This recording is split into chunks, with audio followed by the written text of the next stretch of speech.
lots of mayhem and shocks, and now we're switching gears yet again. I'm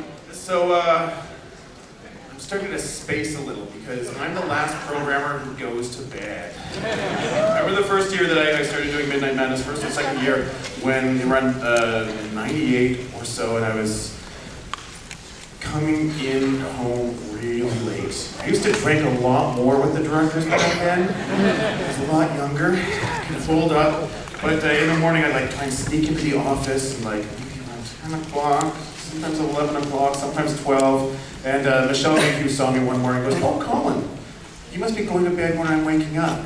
Absolved! So anyways, it's been a wild week and we still have more mayhem to come. Tomorrow night we have vampires, the nasty, ugly kind with Steakland, Jim Nichols Steakland. And then we go back to Asia for a slice of Hong Kong action with Dante Lam's Fire of Conscience. And I guarantee you that is going to be one loud movie. But now tonight's film, before I was lucky enough this year to go to Hong Kong for this big film event for the industry called Film Art, where we look at films, we meet people and find out what's coming for the rest of the year. And just before I got there, I found this trailer on YouTube. This one guy, Mr. Jones 98 or whatever, had a whole bunch of Asian film trailers. And I was just kind of going, oh yeah, I saw that, oh yeah, I saw that. And what's this? And back then it was originally called Legend of the Kitchen Knife. And so, what the heck is this? And so I went to Hong Kong with a mission to find how I could see this film. Where could I get more information about this film? And then lo and behold, it turned out that the producer of the film was someone that I had met in the past. Daniel, where are you? Daniel, stand up. Oh, he's right here.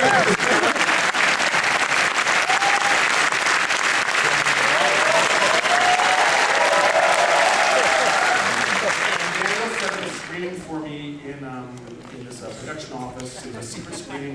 We went off into Hong Kong and took me to the screening office, but it was a production office. It was actually the production office which was the base for The Dark Knight. And so there was still lots of Batman paraphernalia around, and I watched this film on a small screen, and there was lots of temp effects, and it was something different, very different. And at that point, the name of the film was Leave It to Cleaver. Which is even funnier because none of them have ever seen or even heard about Leave It to Cleaver. So anyways, I saw it and I loved it and I invited it right away, and it's actually kind of a bit of a historic moment because in the years of Midnight Madness since it started in 1988, we have never had a director from mainland China. This is the first film we've ever had in Midnight Madness from mainland China, and this is because this is a deal changer. This changes what they think about mainland China.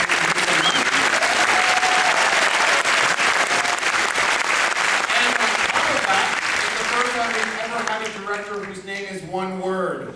Let me introduce you to Wu Erzan. There you are.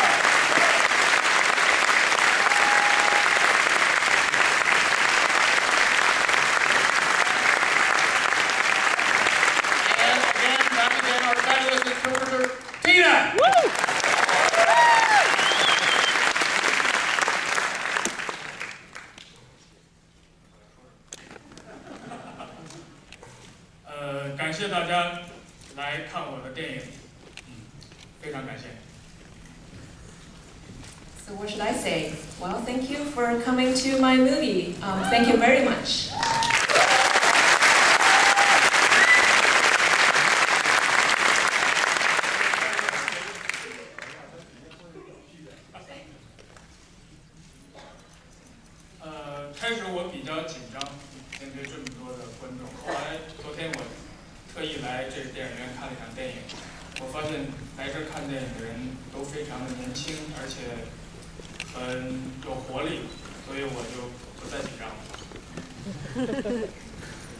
I thought Colin was going to ask me some questions now. Okay. So I originally was really nervous because I knew that I had to face a huge audience. So I came last night to watch a movie, and I realized how young and energetic an audience you guys are. So no.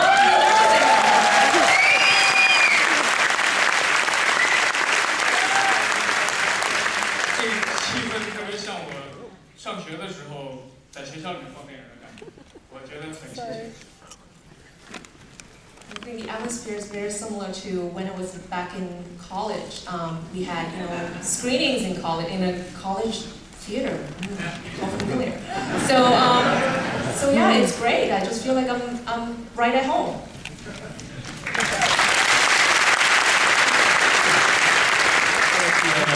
这个电影是一个喜剧，但是我有点担心，因为喜剧是跟语言关系很密切的，我有点担心，如果翻译成另外一种语言，可能就没有原来那么有意思了。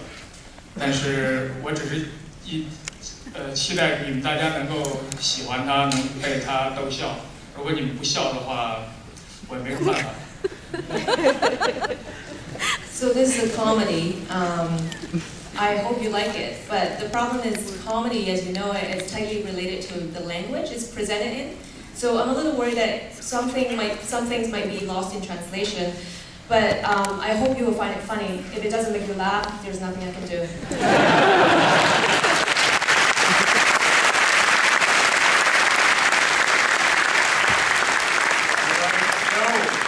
Get ready to go back to ancient China, where there's swordsmen who would fight with virtues of valor and honor.